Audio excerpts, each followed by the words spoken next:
immerse yourself into the world of Creepy Man. He's waiting for you.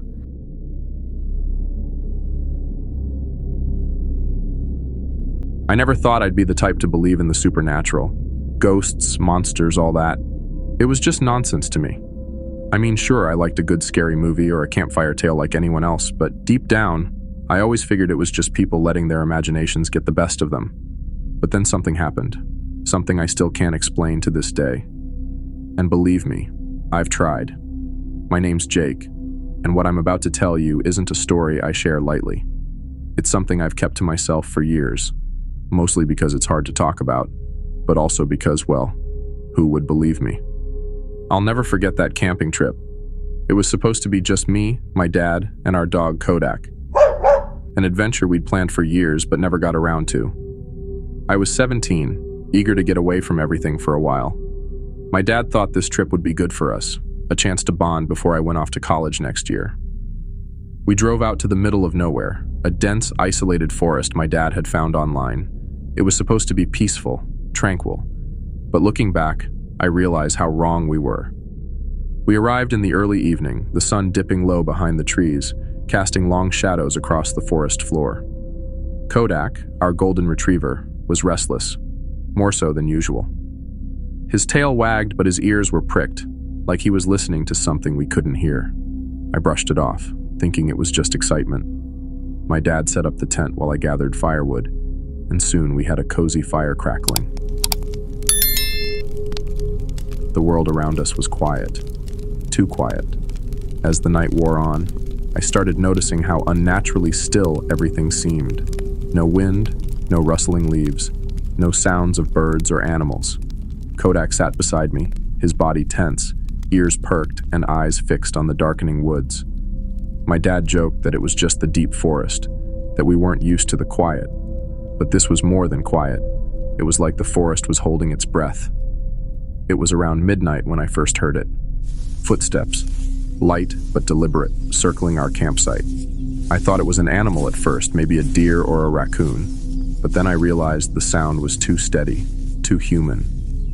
I whispered to my dad, but he waved it off, saying it was probably just a curious animal. But I knew something was wrong. Kodak was growling low in his throat, his fur bristling. I could feel the dread starting to creep in. The footsteps continued, pacing around the tent, stopping and starting in a way that sent chills down my spine. I couldn't shake the feeling that whoever, or whatever it was, wasn't just wandering through. It was watching us. My dad zipped up the tent and told me to get some sleep, but I couldn't. Kodak lay curled beside me, his body pressed against mine, shaking slightly. We both stayed alert, waiting for something to happen. I must have drifted off at some point because the next thing I remember is waking up in a cold sweat. The fire had died down, and the forest was pitch black. I reached over to wake my dad, but his sleeping bag was empty. He was gone. I called his name, quietly at first, then louder. No answer. The footsteps outside had stopped, but there was something far worse, an overwhelming silence that pressed in from all sides. I unzipped the tent, crawled out, my heart pounding. Kodak was right beside me, growling softly,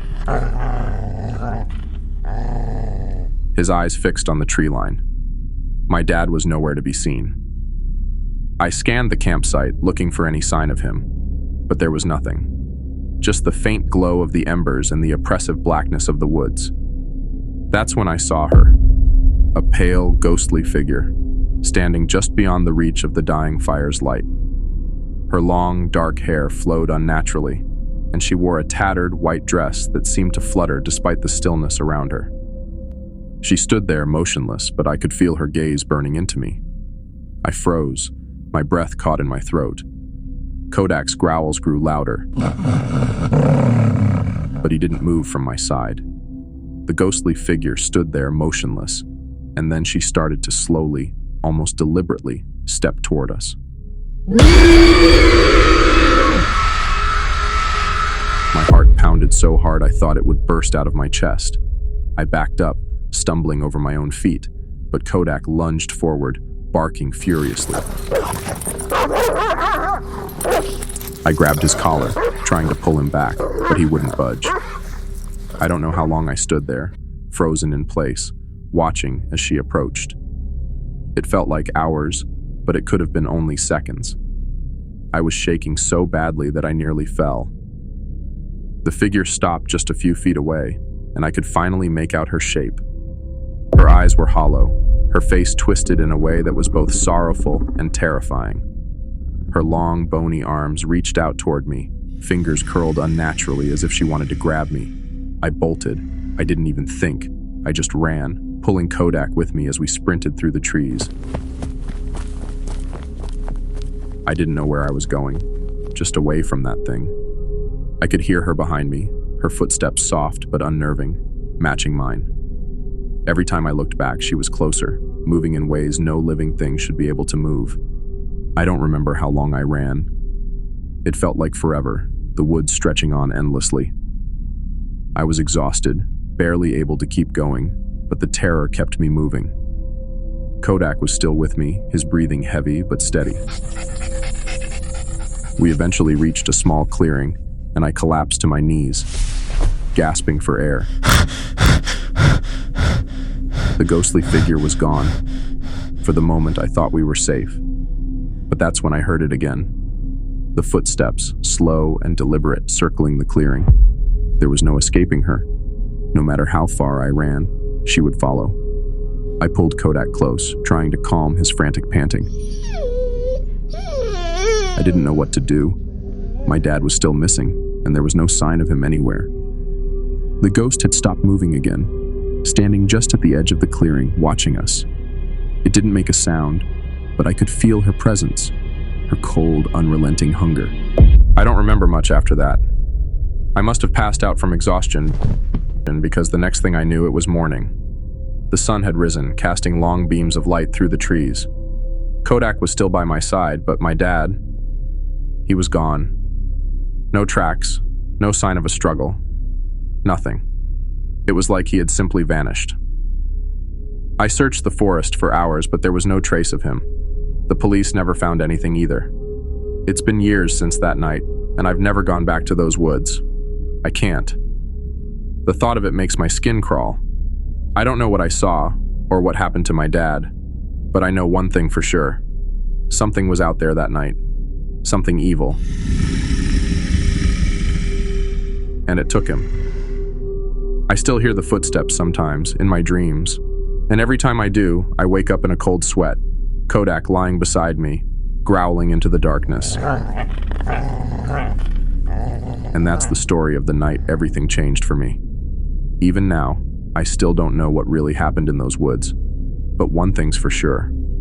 I'll never forget it.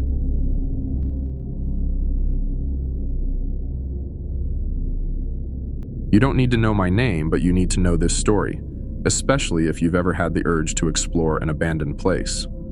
I've never told anyone this before, but now, years later, I'm still haunted by that night in 2017. My friends David, Mark, and I were stupid teenagers looking for a thrill, but what we found inside the Elm Creek Health Facility was far more than we bargained for. This isn't some urban legend. This happened to us, and I was the only one who made it out. It started as just another Friday night. David, Mark, and I had been exploring abandoned buildings for a while. Churches, old malls, even crack houses. Most of the time, we were drunk or stoned, acting like fools while recording our escapades with a cheap handheld camera. We thought we were invincible, but that night, it felt different. There was this unease in the air, like the world was warning us. We were bored of the places we'd already explored in town, so we decided to drive out to the Elm Creek Health Facility, an old mental asylum about 45 minutes away. David's great-grandmother had been admitted there in the 1940s, back when the place was notorious for its inhumane experiments on patients. It had been shut down in 1963, but the building was still standing, rotting away in the middle of nowhere. We heard rumors about kids who went there and never came back, but we didn't take them seriously. David laughed it off, saying those were just ghost stories meant to scare people away.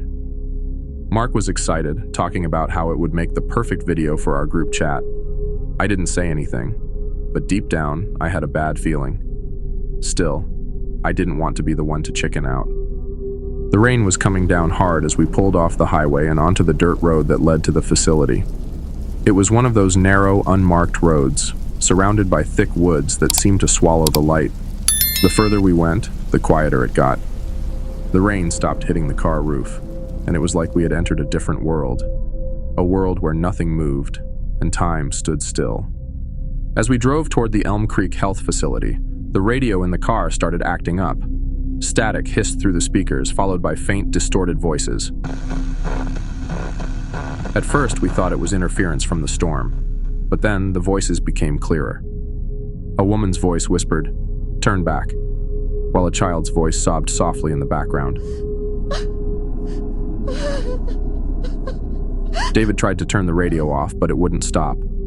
The voices grew louder, overlapping in a cacophony of screams and whispers until David ripped the wires out. Silence filled the car, but the air was heavy with dread. As we approached the facility, we saw a figure standing. It was an old man, his face hidden beneath the brim of a soaked hat. He didn't move as we stopped the car. Mark rolled down his window and called out to him. "Hey, do you know how we can get in?" The man raised a finger and pointed to the woods without saying a word. His face was pale, his eyes sunken like they hadn't seen sleep in years. Before we could thank him, he vanished into the trees. "Did you see that?" I asked, my voice trembling. David laughed nervously. "Just some weirdo. Let's go." When we got to the facility's gate, it was locked, so we parked the car and decided to walk the rest of the way. The building loomed ahead of us, taller than I had imagined, with boarded-up windows and rusted metal doors. Mark handed me a flashlight and we started toward the entrance. That's when we first heard it, a voice, distant but clear, calling out to us from the shadows. "Are you guys exploring too?" The voice was strange, like it was muffled by the rain or the trees. We couldn't see who it was, but Mark shouted back, asking where they were. There was no answer, just silence. We figured it was another group of explorers, maybe playing a prank on us, so we kept going. We found a window that wasn't boarded up and climbed through. Inside, the air was damp and foul, like something had been rotting for decades. The place was a mess, graffiti on the walls, broken furniture, medical equipment scattered across the floor. It felt like the kind of place where bad things had happened, and worse things could still happen. One of the rooms we entered had walls covered in old, faded photographs. Each photo was of patients staring blankly at the camera, their faces eerily identical. As Mark flipped through a dusty file cabinet, we heard it, a faint giggle, then another. The sound grew louder, echoing around us. The photographs on the walls began to peel and fall to the floor one by one, revealing words scrawled underneath. "Laugh with us." We wandered the halls for a while, calling out to anyone who might be there, but we didn't get any response. It was just the three of us in that huge, empty building, or at least, that's what we thought. Mark suggested we split up to cover more ground, to see if we could find the room where they did the experiments. I didn't want to, but before I could say anything, they were already heading off in different directions.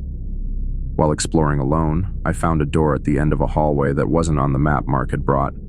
The door was old and warped, with strange symbols carved into its surface. When I tried the handle, it felt unnaturally cold, almost burning my hand. Suddenly, a loud bang echoed from the other side, followed by a child's laughter. My instincts screamed at me to run, but curiosity won. I opened the door, revealing only an empty room, but as I turned to leave, the door slammed shut behind me, and I felt a presence breathing down my neck. I stayed on the main floor, checking room after room, trying to stay calm. But the deeper I went into the building, the more uneasy I felt, like something was watching me. Every now and then, I thought I heard footsteps behind me, but when I turned around, there was nothing there, just the empty hallway. After what felt like an eternity, I decided to head back to where we split up. But when I got there, Mark was standing in the hallway, his back turned to me, not moving. I called out to him, telling him this wasn't the time for jokes, but he didn't respond. That's when I realized this wasn't Mark. He turned around and I froze. It was me. The thing standing in front of me had my face, but its eyes were black, completely void of life. And then it smiled. A twisted, inhuman smile that made my blood run cold. "Are you lost, Jason?" it asked, mimicking my voice. I couldn't move, couldn't breathe. I backed away slowly, trying to keep my distance, but the thing kept talking. "They don't let you leave, Jason. Not like David's great-grandmother." My heart was pounding in my chest as I turned and bolted for the stairs. I didn't care about finding the others. I just needed to get out. After fleeing the doppelganger, I stumbled into a room filled with old patient files and faded photographs. The photos depicted gruesome experiments, the kind you'd see in nightmares. One photo caught my attention. It was of David's great-grandmother, strapped to a chair, her face contorted in terror. As I picked it up, the lights in the room flickered, and the photo changed. Her face was now smiling unnaturally, her eyes black like the doppelganger's. A voice whispered in my ear. She never left. In my frantic escape, I ran through the basement and found myself in a room filled with broken mirrors. My reflection wasn't my own. It was the doppelganger, staring back with its void-like eyes and wicked grin. Its reflection moved closer to the glass, whispering, "You can't run, Jason." Suddenly, the mirror shattered, and I felt shards fly past me, though I wasn't cut. The pieces formed words on the floor. "We're waiting." I made it to the window we came in through and climbed out, feeling the cold night air hit my face like a slap. But I wasn't safe yet. I could still hear its footsteps behind me, getting closer. I ran to the car and drove like hell, not stopping until I reached a gas station miles away. When I called the cops, they searched the facility, but they never found David or Mark. They're still missing to this day, and every night since then, I've dreamed of that place, of the doppelganger. It's like it's still waiting for me.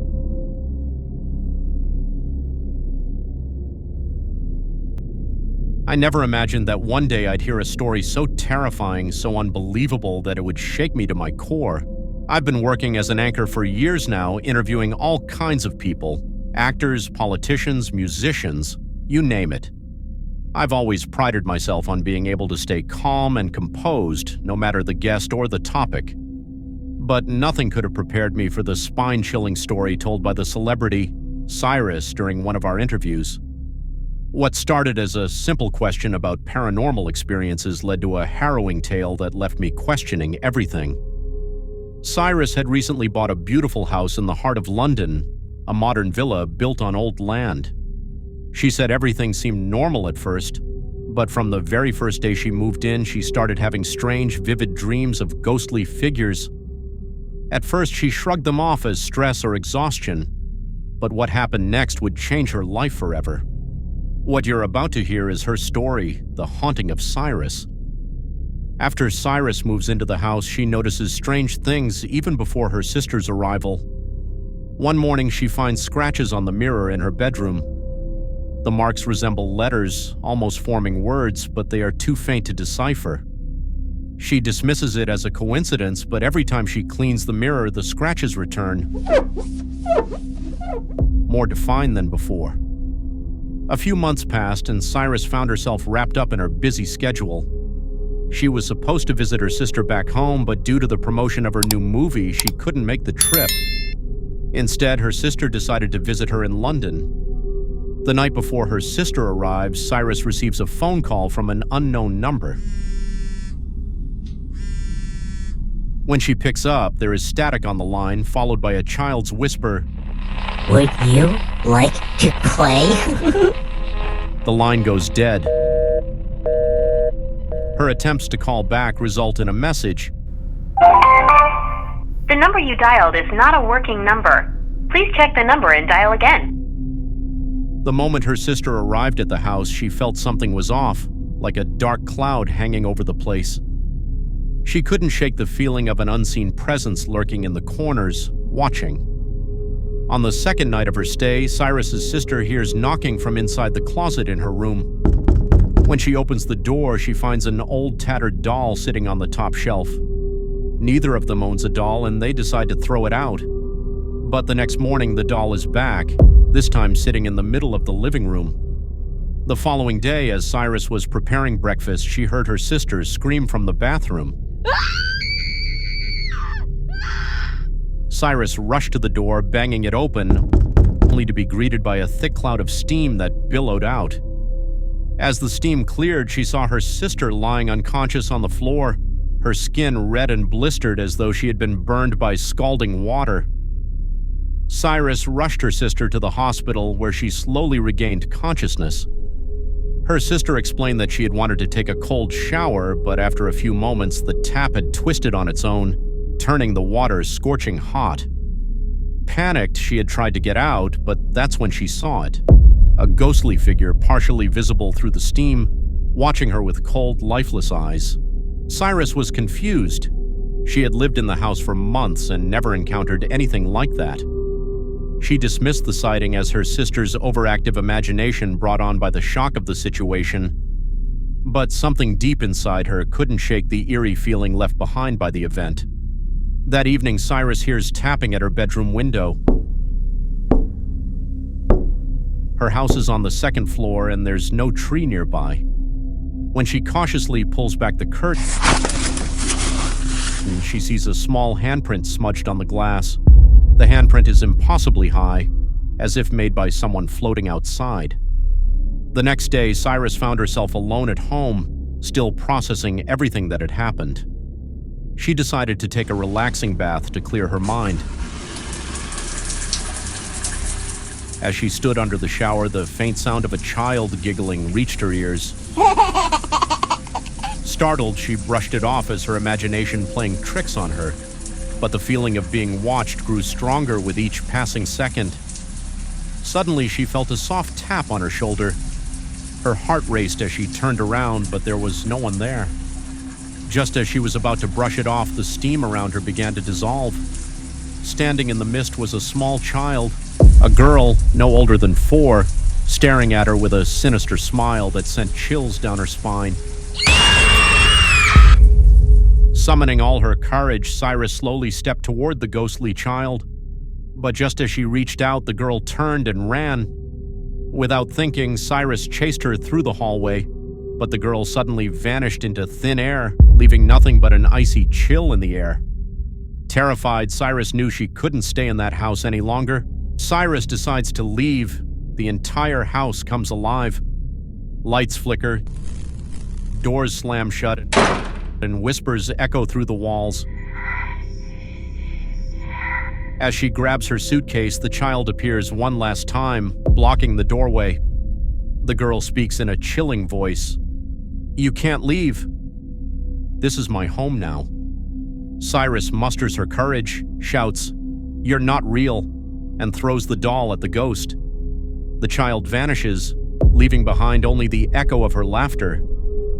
She packed her things and left the house that very night, but the story didn't end there. Curious and shaken, I decided to dig deeper into the history of the house. What I uncovered only added more layers to the mystery. The house, as it turned out, had been built on the site of an old bakery. The bakery was run by a couple, and they had a young daughter. One day, the wife died suddenly under mysterious circumstances.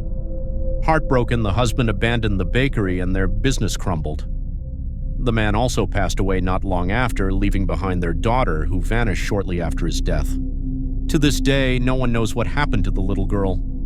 Some say she disappeared without a trace, while others claim to have seen her wandering the streets, lost and alone.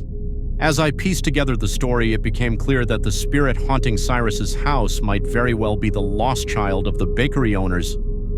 The mystery surrounding the house and its tragic past left an eerie sense of unease in my heart. To this day, Cyrus refuses to talk about the incident, and the house remains unsold, its rooms forever echoing with the whispers of a ghostly child. Though Cyrus leaves the house, its story remains unresolved. Locals report strange sounds coming from the property, and some even claim to see the little girl peeking out from the windows. The house is now abandoned, but its eerie presence looms over the neighborhood like a dark cloud. I'll never forget that interview, and every time I pass by that area of London, a cold shiver runs down my spine. Something unnatural lingers there, something that can never rest.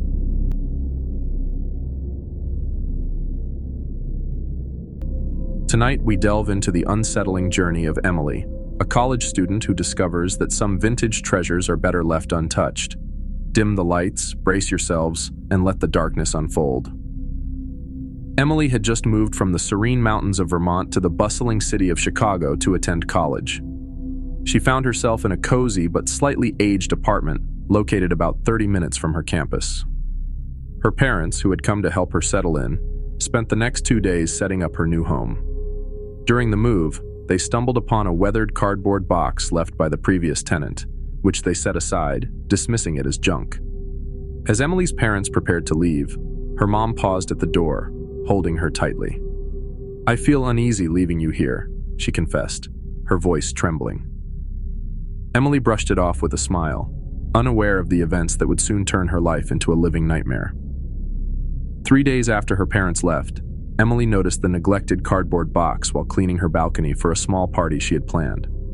The box, now soaked and foul-smelling, inexplicably drew her in.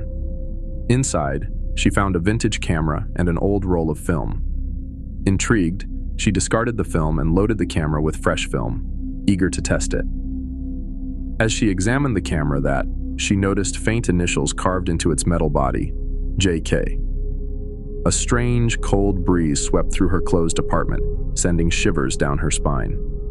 She dismissed it as her imagination and set the camera on her desk. That evening, Emily began hearing strange sounds, soft whispers and faint clicking noises, like a camera shutter coming from the living room. When she investigated, the room was empty, and the camera was exactly where she had left it. But as she turned to leave, the lens moved slightly, focusing on her. Shaken but rationalizing it as paranoia, she decided to ignore the incident. That night, her dreams were filled with fragmented images of a figure holding the camera, their face obscured but grinning widely. While cleaning her living room the next morning, Emily noticed something unusual. A framed photo of her family on the shelf had been altered. Behind her parents in the picture, a blurry figure with an unnatural grin loomed in the background. She was certain it hadn't been there before. Startled, she replaced the photo with another one and went to wash her hands. When she returned, the frame was empty, its glass shattered on the floor. As she bent down to clean up the mess, she noticed her reflection in the glass was grinning back at her, even though her face was frozen in fear. The next day, Emily spent the afternoon photographing the plants outside her window, her charming neighbor Mrs. Kaushik, and her curious cat lounging on the balcony. She developed the photos at a nearby studio and gifted the neighbor a few pictures. Mrs. Kaushik thanked her for the pictures. But something about her seemed off. Her movements were stiff, and her smile was unnervingly wide. Later, as Emily reviewed the photos, she noticed something sinister. A faint shadow with a wide, unnatural grin lingering in the background of every photo, even the ones she took of the cat. Her heart sank when she realized the shadow resembled her.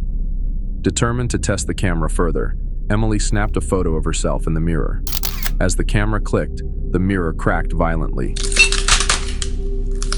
splitting her reflection into distorted fragments. Startled, she dropped the camera. When she looked back, her reflection wasn't mimicking her. It stood still, holding the camera and staring at her, grinning with the same wide, unnatural smile as the shadow.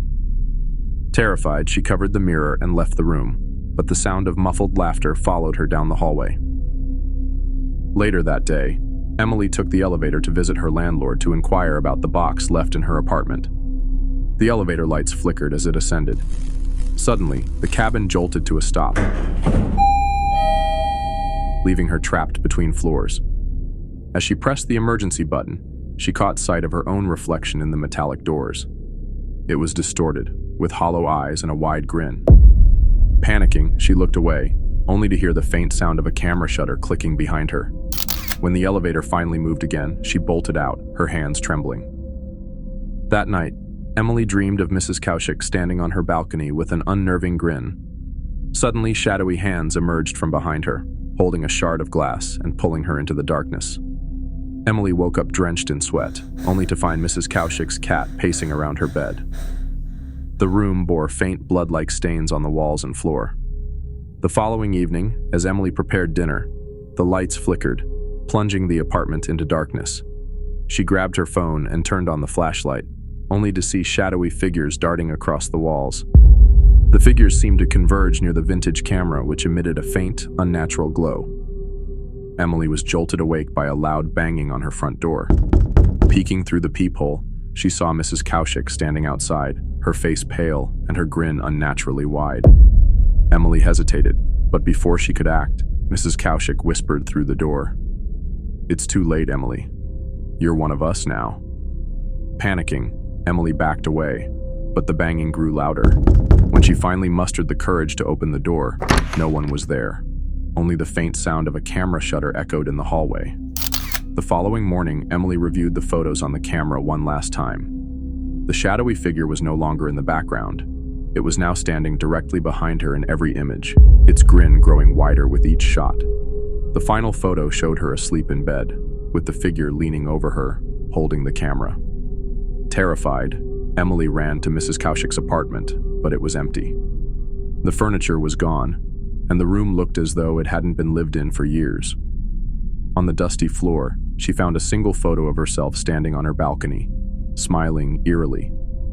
As the days passed, Emily pieced together the photos she had taken, noticing that the shadowy figure became more defined with each picture, and resembling her, standing in the background with that same chilling grin.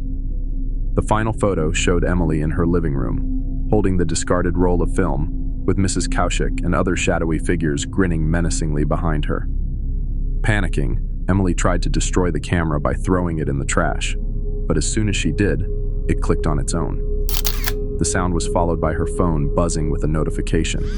A new photo had been uploaded to her gallery. It showed her standing in the middle of her apartment, surrounded by shadowy figures. Emily vanished the following night. Her friends, concerned after days of silence, entered her apartment with the landlord. They found no trace of her, only a vintage camera and an undeveloped roll of film. Months later, her younger brother used the camera, capturing a tree outside their home. When the photo was developed, Emily stood behind the tree, grinning eerily. Horrified by the photo, he took the camera to the police. The camera was then locked away as an evidence, but strange reports soon emerged. Officers handling the case claimed to hear faint whispers and see grinning figures in their peripheral vision. One officer took a photo of the evidence room out of curiosity. When it was developed, Emily's grinning face was there, staring back at him. It was a Friday night, and I had just heard about a new thriller movie that was receiving rave reviews. Everyone I knew had already seen it, so I decided to go for the late-night show. I texted a few friends to see if they wanted to join me, but they all declined. They'd already seen it, and none of them were up for a second round. I didn't want to miss it, though, so I decided to go alone. The theater was about 30 minutes away from my apartment, but that didn't bother me. At least, not yet. The movie was thrilling, one of the best I had seen in a long time. As the credits rolled, I checked the time. It was already past midnight, and I knew I'd have to walk back since there were no cabs available. The theater was in a secluded part of the city, so I braced myself for the walk. The streets were eerily empty, with only the faint hum of streetlights overhead. At first, it didn't seem so bad. As I walked, the silence started to get to me. The only sounds were my footsteps echoing in the dark. And then, I heard something. A Jeep drove by.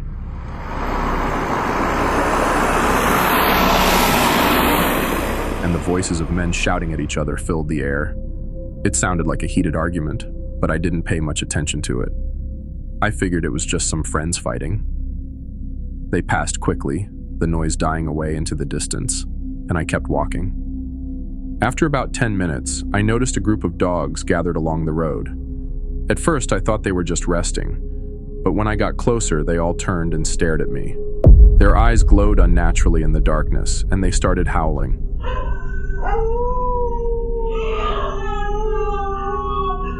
Long, mournful howls that sent a chill down my spine. I shooed them away, but instead of running off, they bolted in the opposite direction, as if they had seen something horrifying. I looked around, but there was nothing there. It felt wrong. If you've made it this far, we know you're enjoying the story. We bring terrifying real-life horror stories every Friday without fail, and we need your support to keep going. So, if you're loving the chills, like, share, and subscribe, and don't forget to hit the bell icon so you never miss a scare. Now let's get back to the nightmare, because what happens next will haunt you forever. I quickened my pace, trying to shake off the feeling of dread creeping up on me. But the further I walked, the more the world around me felt like it was closing in. The streetlights flickered, casting long, grotesque shadows across the sidewalk. I was almost home, but something told me I wasn't alone. Then suddenly I felt a hand on my shoulder. My heart skipped a beat and I spun around. I turned and saw a figure standing behind me. A man, but not just any man. He was bleeding, and the worst part was his eyes. Or rather, the empty sockets where they should have been. It was like someone had stabbed him in the eyes and removed them. I froze, unable to scream, but my body was on edge. I stumbled backward, horrified. The figure stood there, eerily silent, as if waiting for something. I couldn't move. My feet felt like they were stuck to the ground, my throat dry with fear. The man stepped forward, his body lurching unnaturally, blood dripping from his face. Then, out of nowhere, he let out a horrifying scream. The force of it almost knocked me off my feet. I turned and bolted toward my home, my legs pumping like they'd never worked before. The shadowy figure was still behind me, but I dared not look back. I reached the entrance of my building, gasping for breath. Heart pounding. As I turned the corner, I felt the cold sensation of a hand on my shoulder again. I spun around, and to my horror, the figure was standing right there, its mouth agape, blood dripping down its face. I screamed, but the figure didn't move. Then, it vanished, leaving me standing there, shaking and alone. I stumbled inside, locking the door behind me. My heart was still racing, and I couldn't shake the image of that eyeless man. I thought I might be hallucinating or imagining things, but deep down, I knew what I had seen was real. My roommates came out of their rooms to check on me, concerned by my scream. I hesitated to tell them what had happened. I thought they'd just laugh at me. So I kept quiet and went straight to my room, hoping to forget the terrifying encounter. Around 3 a.m., I woke up to a strange noise, soft crying, almost like a whimper. I couldn't make out where it was coming from. I got out of bed, following the sound. When I reached the corner of my room, I saw him, the man from outside. He was sitting on the floor, face buried in his hands, bloodstains all over his clothes. His eyes were still gone, hollow and empty. I froze. "Why didn't you stop when I called for help?" he asked, his voice breaking the silence like a knife. His words made no sense. I didn't even know what he was talking about. But then, he told me the rest of the story. He'd been in that Jeep, the one I had seen earlier, arguing with his friends. They'd beaten him and thrown him out of the car, leaving him to die in the road. He'd been calling for help when I passed by, but I never stopped. Suddenly, everything clicked. The dogs howling, the way they'd run away from me. It all made sense now. They had seen him. He had been following me, and I hadn't even known it. I was filled with regret, wishing I had done something to help him. But before I could say anything else, I woke up. My roommates were standing over me, shaking me awake. It had all been a nightmare, or so I thought. But then, my friend told me something chilling. There's been a body found near here.